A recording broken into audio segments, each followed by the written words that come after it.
Okay, so hello everyone. My name is Antonia Michael. I'm an assistant professor at Penn State University, and I want to thank you for inviting me and giving me this opportunity to meet with you today and talk to you a little bit about my work.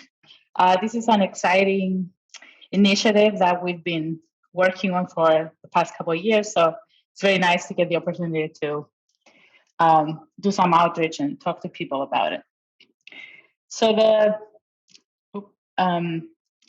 main sort of fundamental idea behind what I'll be talking about today is that to navigate climate risks and transitions in a world that's increasingly interconnected and rapidly changing, we need a deep interdisciplinary integration and new modes of scientific inquiry. And to motivate this, I'm going to start with an example, a recent example from last year, actually from this time last year, the North American winter storm, which affected large parts of Canada, the United States, and Mexico. And most prominently, it affected the state of Texas. And what's interesting about this storm, besides the massive impacts it had in the state, was that studies after the event found that the temperature extremes and the energy demands during the storm were actually equivalent to past winter storms experienced in the state of Texas. Yet they caused very large financial damages and also resulted in the deaths of 246 people in Texas alone. So these large impacts have actually been attributed to more than just these environmental hazards, so more than the storm. Several other reasons are institutional or infrastructural or socioeconomic reasons were identified as having contributed to what happened last February. One of the first ones people talk about is the fact that Texas operates on an isolated power grid, which basically limited a lot of their adaptive response capacity. And then some of the other things we'll talk about are the fact that the power generation systems were not sufficiently weatherized ahead of the storm. And there was also insufficient planning for the high demands of energy that were experienced during the storm.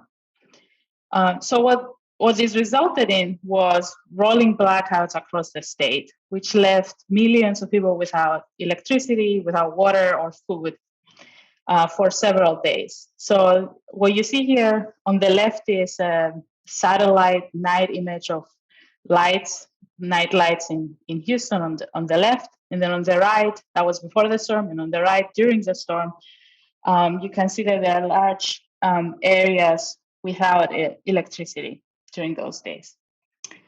And in fact, people, didn't just sit idle. They reacted, they responded to what was happening. So when the temperature started dropping, people increased their energy demands to heat their homes. And then when the possibility of blackouts started being communicated to them, they moved on to buying additional fuel sources or buying generators to heat their homes, and then storing food and water too.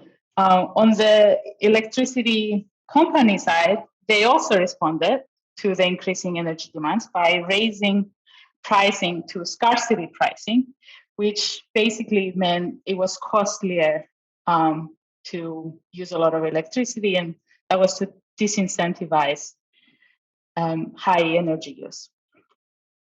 So this is all to basically make the point that the risk that arose in this situation, so risk to providing basic services to people, and also the risk to provide to electricity supply, was the result of many dynamic processes happening at the same time. And these processes were happening across different systems and also across different scales. And some of these systems were the obvious environmental systems, so the winter storm itself, but other systems were from a socioeconomic process, so human response, human behavior or human demands. Other systems were the governance systems that people use to respond to this, and also the infrastructure that in many situations had limited capacity to meet these demands. So this is basically one example of one hazard that had very significant consequences. But a region may be facing many different hazards, and these hazards could be happening one at a time. So in this case, it was the winter storm, but they often manifest together at the same time. A common example is temperature stress and drought happening at the same time. And we also see examples of hazards making each other worse or leading from one to the other. As we increase our understanding of them, we're also understanding how more complex they are. And if we move to a more international or global scale, we are seeing these increasingly interconnected multisectoral risks.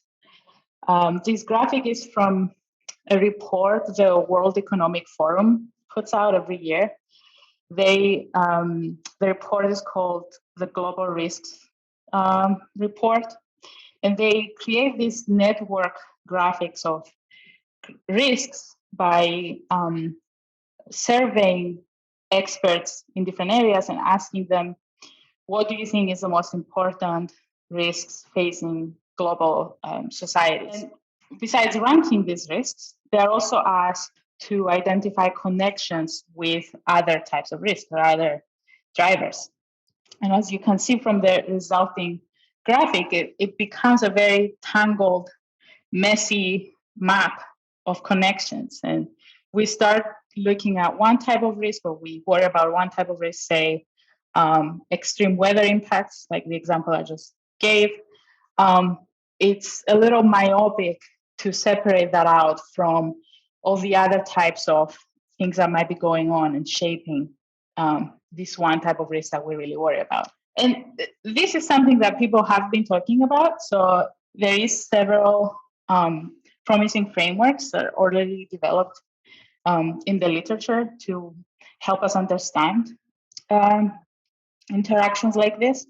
And a prominent one that came out last year was this framework for complex climate risk assessment. And the innovation of this framework was that they conceptualize risk as emerging from not just hazards, vulnerabilities, and exposures, but also from responses, from human responses to risks. And then one of the main points they make in this paper was that systemic failures or extreme events or other complex hyper risks can emerge as a result of these increasingly complex and interconnected human earth systems. And dynamic relationships between these systems or between people acting in these systems or agents or different sectors can start transmitting risk from one to the other. So I do something to mitigate my risk, but I'm actually pushing it onto somebody else at the same time, or maybe a future generation or another sector. And then the other thing they sort of emphasize is that there could be different drivers of exposure or different drivers of hazard, and these drivers can be acting in both positive and negative ways to either buffer or amplify a threat. So it becomes like a complex map of how a risk can manifest. But what I think is most, I guess, critical from this paper is the fact that we need fundamental innovations to start tracing risk assessments in this way and quantifying how these things interact with each other and shape each other. But besides risks, we also have other things to worry about. So we worry about energy transitions or transitions in other sectors. We also have to navigate fundamental transformations in our society to place ourselves in sustainable future pathways. So this really becomes scientific grand challenge to better understand how these interdependent challenges that we face, and we face them from a local scale to a global scale. We need to understand how these challenges are shaping these pathways of societal change that we're in. And to do so, we need deep integration of diverse perspectives and technical capabilities.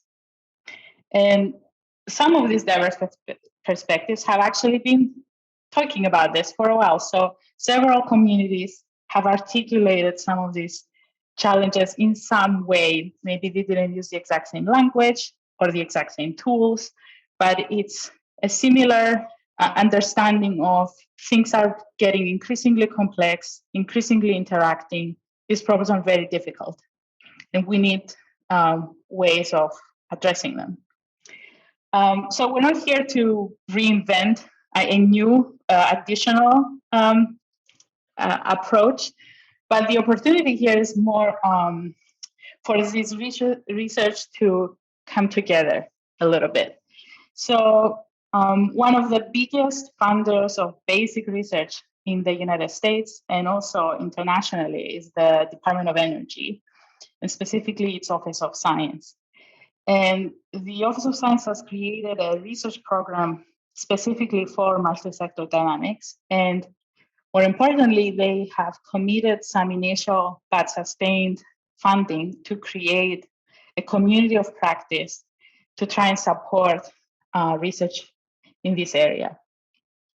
And what a community of practice does in this case is it acts as a connective tissue in some ways between the different researchers or different communities of research, sponsors, and other groups of people that are trying to work on this challenge. And our main goal is to try and bring together research teams and communities that might be working on very similar challenges, but are dispersed nationally and internationally. And we would like to establish mechanisms for these teams to collaborate more and synthesize what they are producing so as to accelerate progress and discovery in this area, both for them, but also for their teams. And the way we primarily go about it is through communication. So we have a website, we put out a newsletter, we do outreach like what I'm doing today. And we also try and establish more conceptual frameworks that helps kind of support these things coming together. So the main elements of this community of practice are the facilitation team. So you can see us on the left.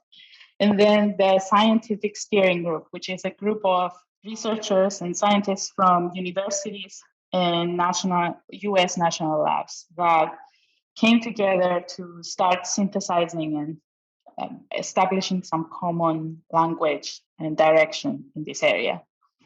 And then we also have currently six working groups that were identified through community surveys that we did early on to identify critical research areas that people felt needed some focal effort on. With this team of people for the past 2 years, maybe more now, we've been meeting regularly and also through several community engagement activities, started putting together a shared vision for what multi-sector dynamics means and what it could be.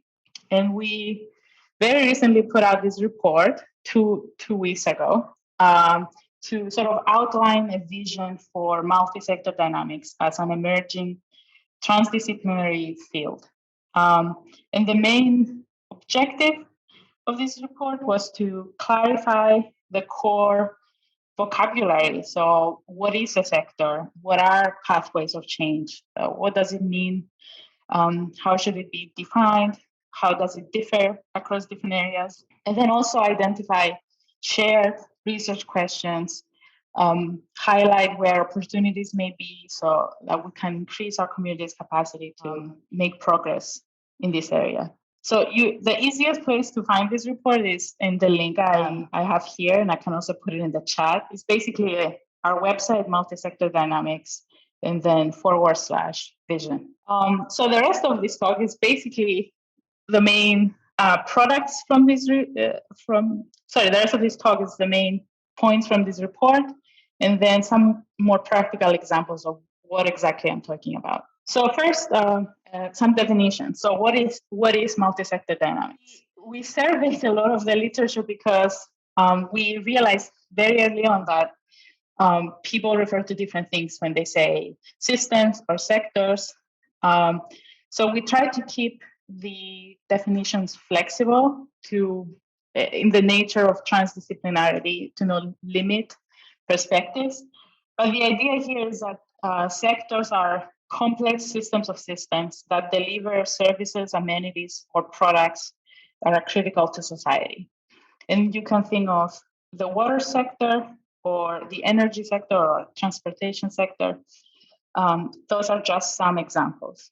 And then dynamics are the pathways of change that result from transitions or shocks.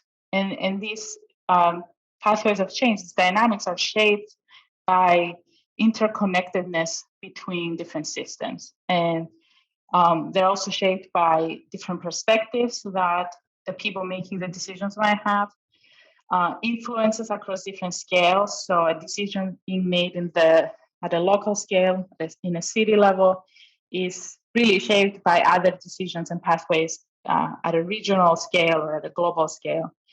And lastly, they're also shaped by the presence of deep uncertainties.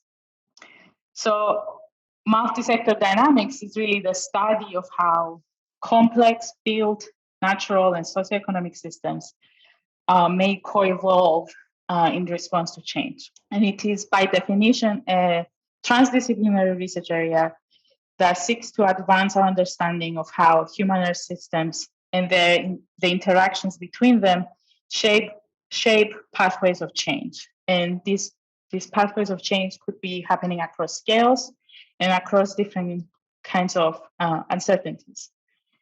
And as I said before, this framing is not really entirely new. It draws inspiration from several other disciplines that have been struggling with these issues.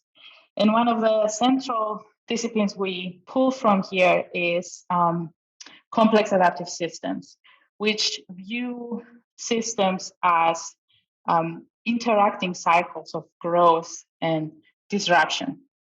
So growth could be referring to like a phase of where a system accumulates resources and capital. So if you think of, say, a business putting some initial capital and then it grows and it expands.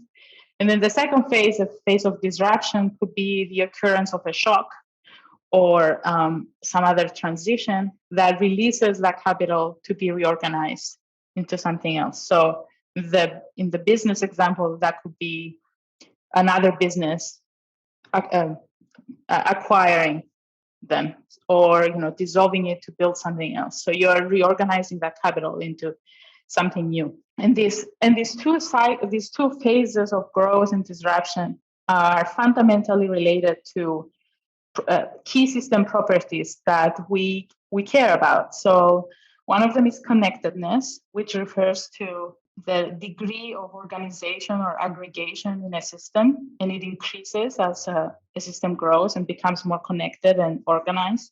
System capital, so that reflects monetary assets or other resources that might accumulate as the system develops. And then finally, resilience, which is probably the most critical property here, which is the capacity of a system to absorb a shock and maintain essentially the same function. And what we wanted to do in this report was to bridge these concepts of risk and resilience into something that's a little bit more meaningful across both perspectives. So the way we went about it in this report was to think of hazards as something that can cascade or move through systems.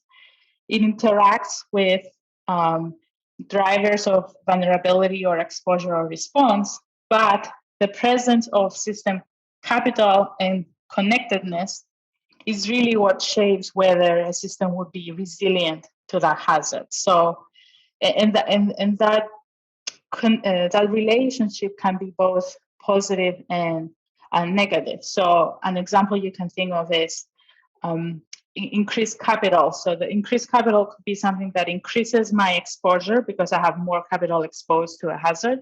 But it could also be something that increases my capacity to respond because I have other options to move about and do something new. So these are fundamental relationships that these things connect to each other. And the last sort of theory that I want to throw at you is the fact that these systems interact through multi-scale processes and feedbacks. So a complex adaptive system at a, say, intermediate scale might have processes happening at a larger scale or at a smaller scale that interact with it in positive and negative ways. And that can shape path dependency. It could amplify or dampen dynamic behavior, and it could also lead to emergence, so new things being created.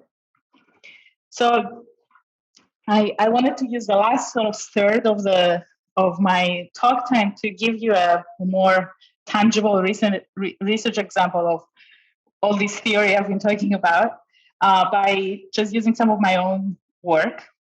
I do a lot of water resources research, and I work a lot in the state of Colorado, and particularly in this basin called the Upper Colorado River Basin, which contains the headwaters of Colorado River. And it also supports a lot of activities across different sectors. So it's a lot of agricultural activity, power generation, municipal supply, recreational use, so a lot of different things.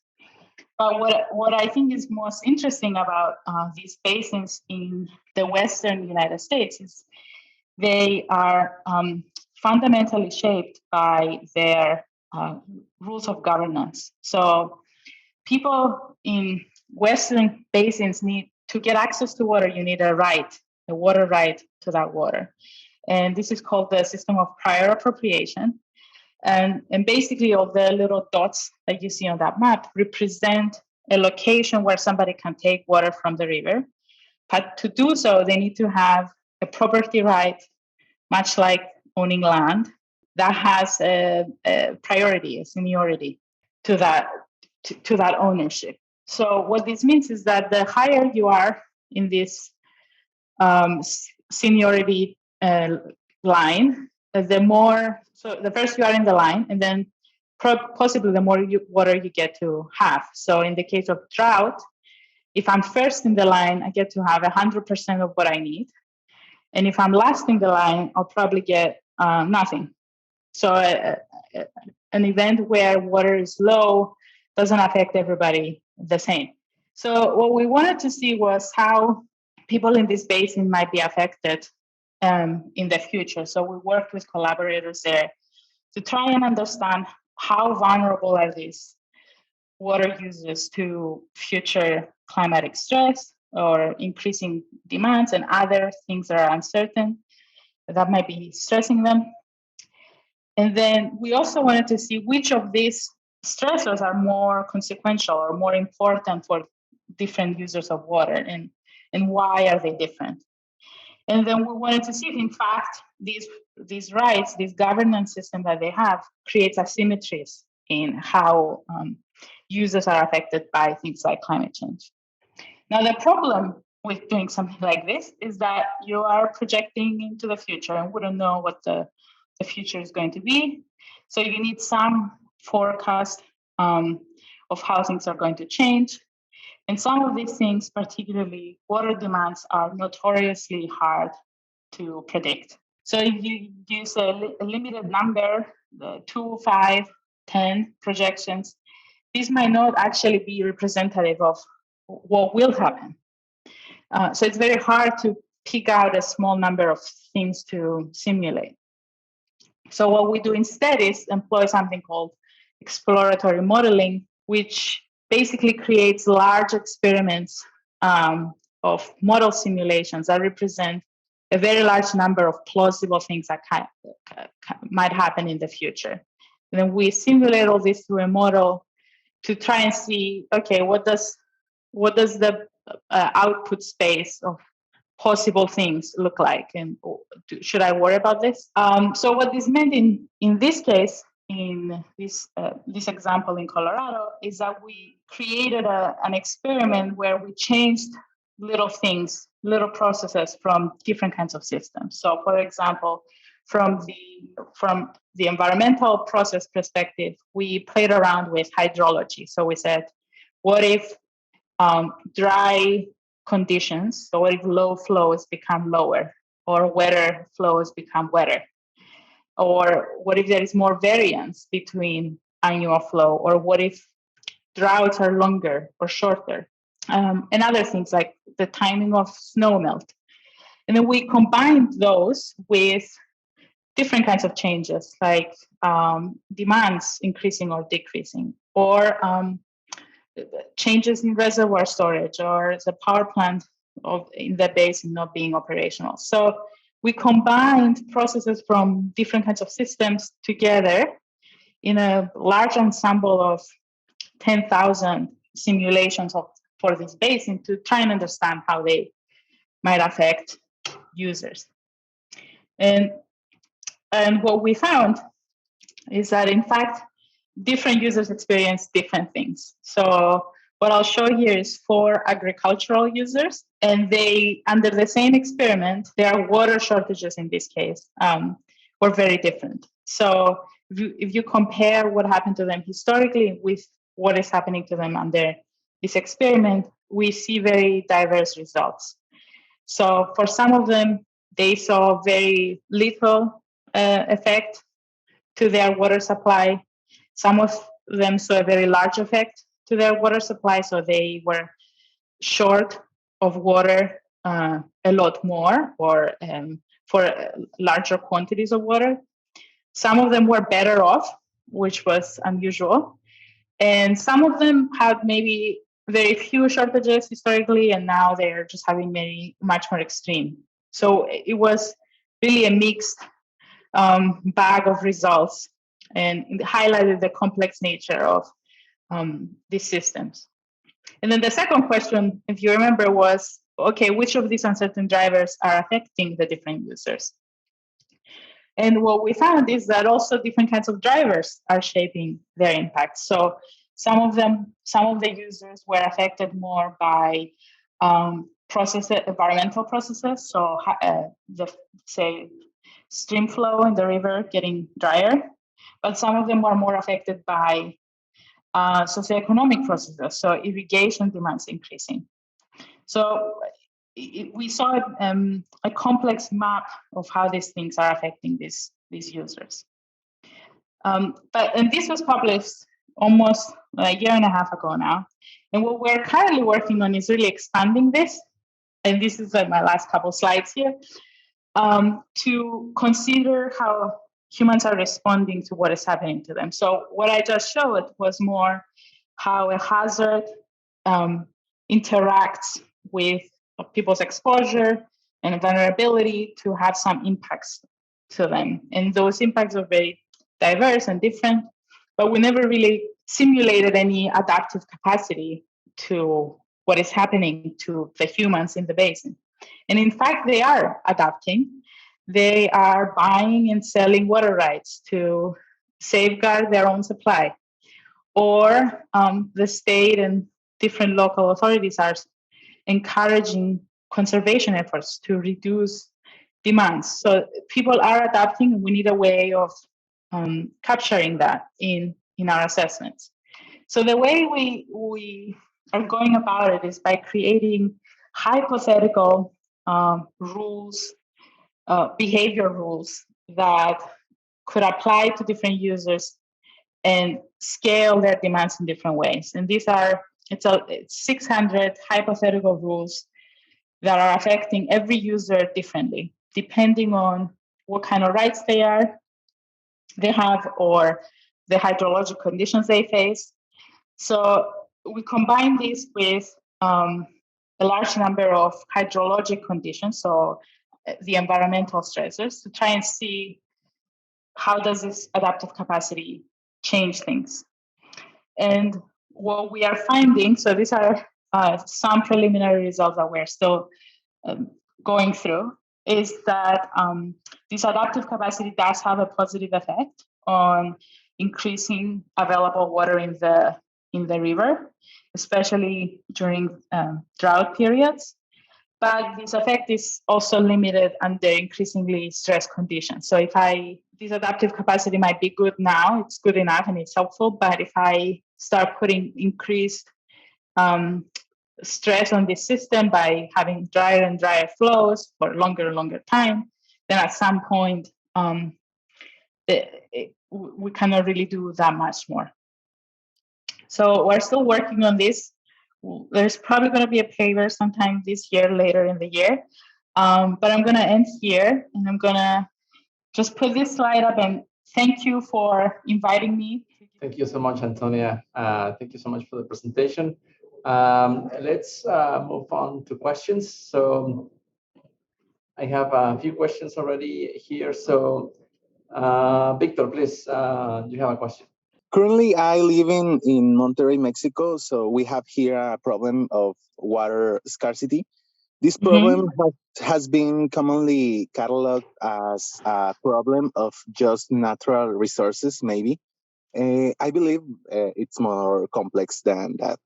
As researchers, how can we begin to integrate this multi-sector approach where government policies, climatic conditions, and even, I guess, social economic aspects of the region can all be considered in order to reach better conclusions and better results in this problem of water scarcity?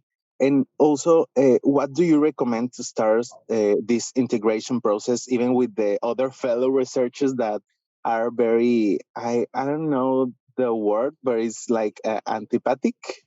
In Spanish, it's antipaticos, not like open to this integration. What do you recommend for that? Yeah, I mean, I guess I'll go with the first question first. In the example I showed, we were very fortunate that the state already had. So the model that we used was developed by the state. So they already had a lot of resources pulled into, okay, let's model all these people individually and individually show all their rights. And we know like what kind of crops they have and how much acres. So it's a very privileged research project to be on because there's like a richness of data and modeling capacity. So it's kind of like cheating on my end because I just showed like a perfect example of how these things can come together easily. But it is a challenge, and there is some promising approaches. Like people are using more agent-based modeling to start representing some of that adaptive behavior or human decision. So there are approaches. I don't know if I'm an expert in all the different ways, but through engagement in this community, so I am part of this community, and I've had the opportunity to interact with people that are also part of this community that also care about doing things together. So maybe if I had one recommendation would be to try and interact with communities of people who are already open to doing these things, to looking at things from multiple lenses. And I guess that's the answer to the second question too. Thank you so much, Antonia. Let's go with Patricia. So I have a question. I don't know if this is addressed somehow in the report. I promise I'll have a look at that if that is the case. But how much are you analyzing the governance component into this system dynamics study? And I ask that because I guess there's a lot of things that have to do with environment and climate change, that if there's a rule that that becomes a roadblock, like into changing, like the behavior of agents or stakeholders, then you're pretty much done. And like specifically like in water rights, I mean, there's in the US, I know there's like there's laws, and there's lots of like case law that have decided like how these rules work. And so like going around like to try to change this, even if like your scientific model says otherwise, might run into a lot of like political opposition, and maybe like a handful, even more, like judges that would be unwilling to change the law even if the evidence says so.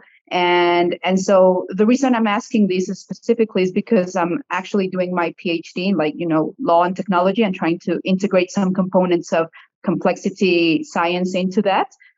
So I'd be very interesting to know what you can say, like from your end on that regard.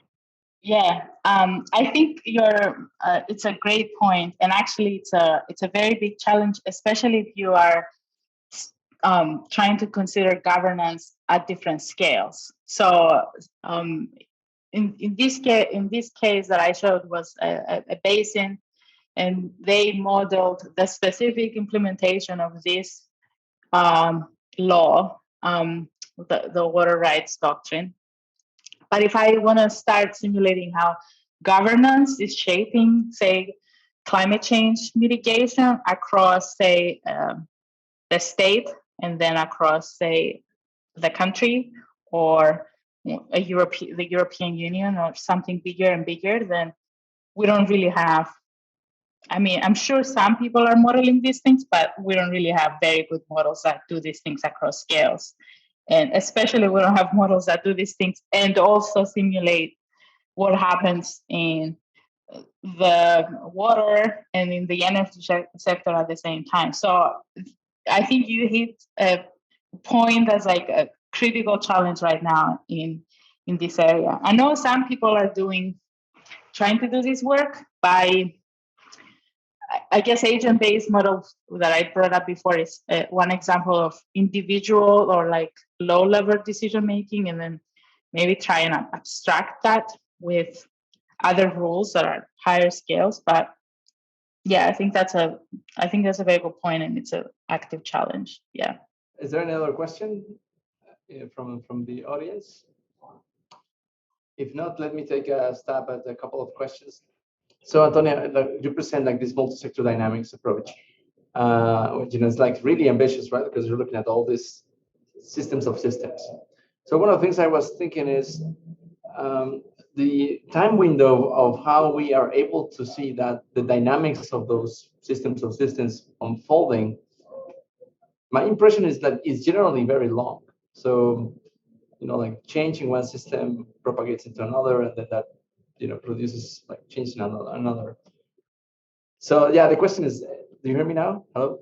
Yeah, I can hear you now. Yeah. Okay, perfect. So yeah, that is the question. Like, so multi-sector dynamics, in my my first reaction is that it really unfolds on across very long time windows, and that's an empirical challenge. How do you guys are thinking about that, or maybe I'm wrong? Is that an empirical challenge or not?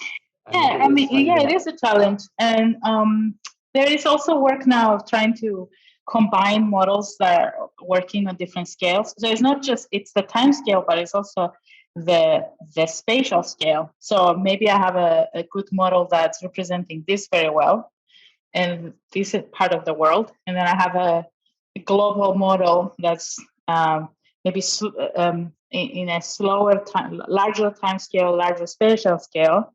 And we never really see, if I put a bunch of the little models together, would they say the same thing as the large model? So if I do a lot of little time steps very well, do these things match? And there is approaches now of doing some work like that, pairing or multimodal sequencing these things. But yeah, it's difficult. Now, in terms of the time where these things are happening, I think a critical challenge that I've been thinking about a lot lately is the fact that the moment we start talking about them, the response and how the system changes are changing in real time. So if I'm trying to model, say, what's happening to, say, the winter storm example, by the time I start modeling this and start talking about it and start doing something, the system changed. So things are moving very fast for our capacity to model them. I'm not sure if that's exactly what you were talking about. So maybe it's easier much later on to look back and describe that process, because if you're looking at it at the time that it's happening, it's very hard to know or trace things. Is that making sense? Yeah, it makes sense. I mean, generally, what I find really interesting of this initiative is there might be some generalization, right, of how you approach empirically these sort of problems. Yeah. And I think that has not been found. Yeah. And anyway, so that's kind of the challenge here. Yeah. Another thing we're talking about recently about that framework, the risk assessment framework that I showed, and integrating response. We were recently talking about the Cape Town day zero conversation that was happening some years ago. So people were worried about a day zero, so zero water for Cape Town.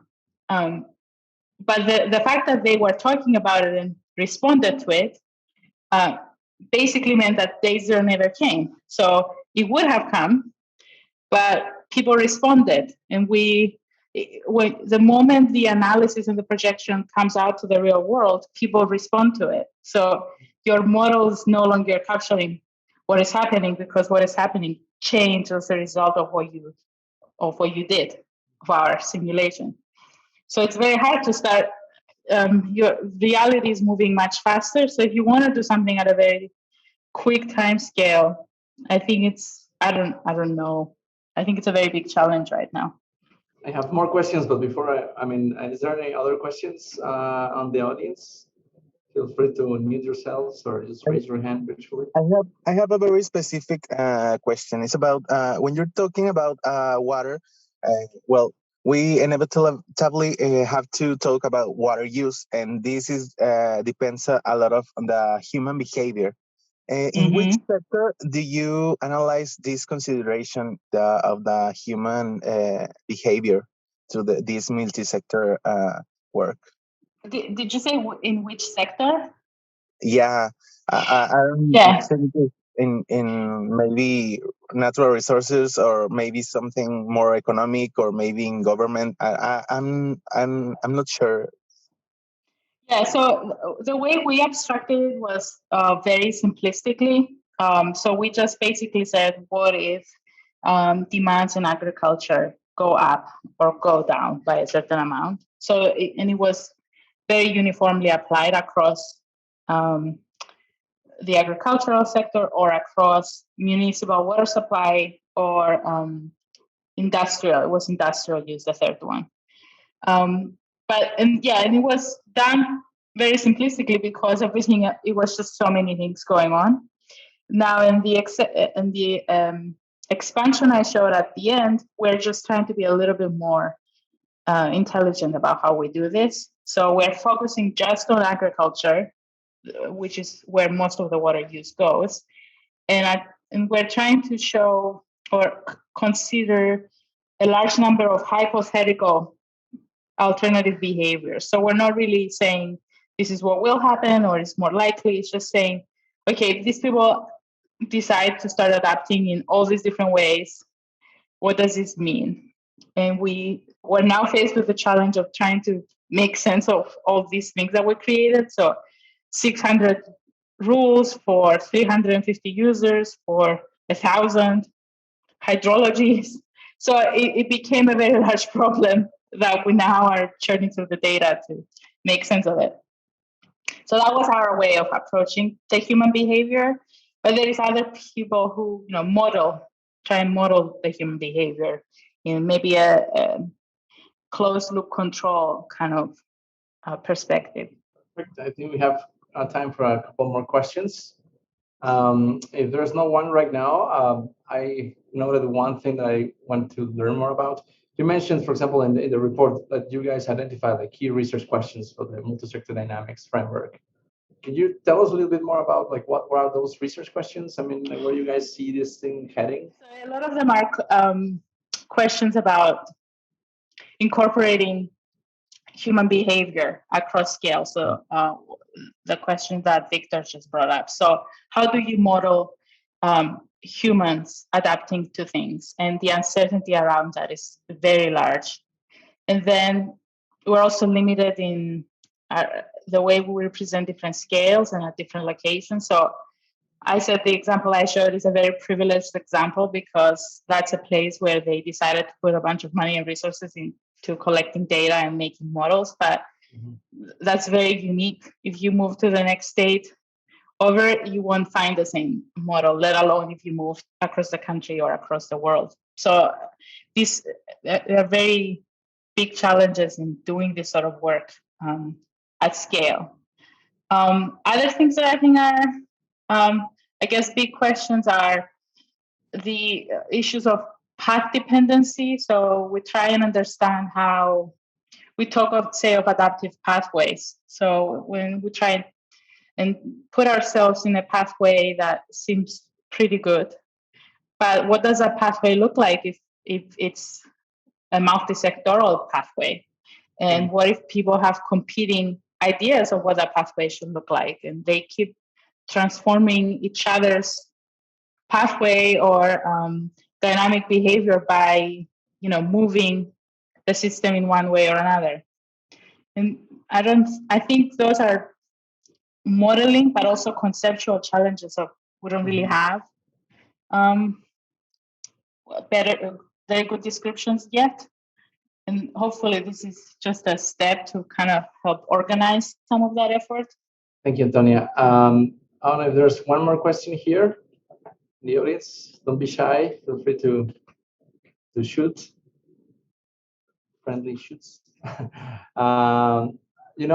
Okay, not I don't think just the last one, which I really want to ask. So going back to the modeling frameworks, right? So like, for example, Colorado River study you showed like this, and at the end of the day, integration of models. Basically, the empirical strategy is like, we're going to use an integrated assessment model, and we're going to run that, with the experimentation, so we can really learn these properties of the system. But when we talk about path dependency and propagation across systems, I mean, immediately what comes to mind is like network theory and network models.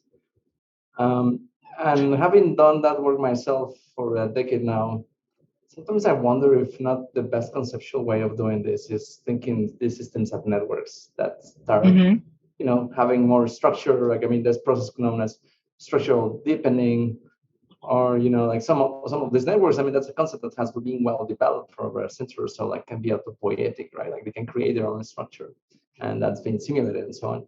I don't know. Like, it's just kind of like shooting at the dark here. Like, have you thought about that? Like, how maybe that might be the way or not? Yeah, and we do bring it up also in the report, and it was a thing a lot of people suggested, and it's not really. It's like, it feels like right now it's a lot of network science, and it's not really interacting with, say, a hydrologist modeling things besides in very specific problems. So integrating a lot more of network science, I think, would be a very central contribution. Things like emergence of behavior, those are language that comes a lot from network science. Yeah, exactly, yeah. So yeah, I think that's an area that is very promising. And even if I can add to that, even this, if this figure looks like a network, yes, you immediately think of how do these things, you think of the interactions between them, and like, what is the center of this network? How does it interact with other parts of the network? So yeah, I think that's a very important. Yeah, exactly, because one thing that would be very interesting is like, you have all these systems, and if you could identify a subset of nodes in one system, that if those change, then that change propagates throughout the entire subsystems, let's say. that would be like super cool to identify, to have an experiment that identifies something like that. We thank you so much, and I want just emphasizing, like, we should join this platform and discuss ways we can collaborate. I think that'll be very, very interesting. So definitely we'll see you in your seminar in a few days. Great. Thank you. Thank you for having me. All right. Thank you all for coming. See you around.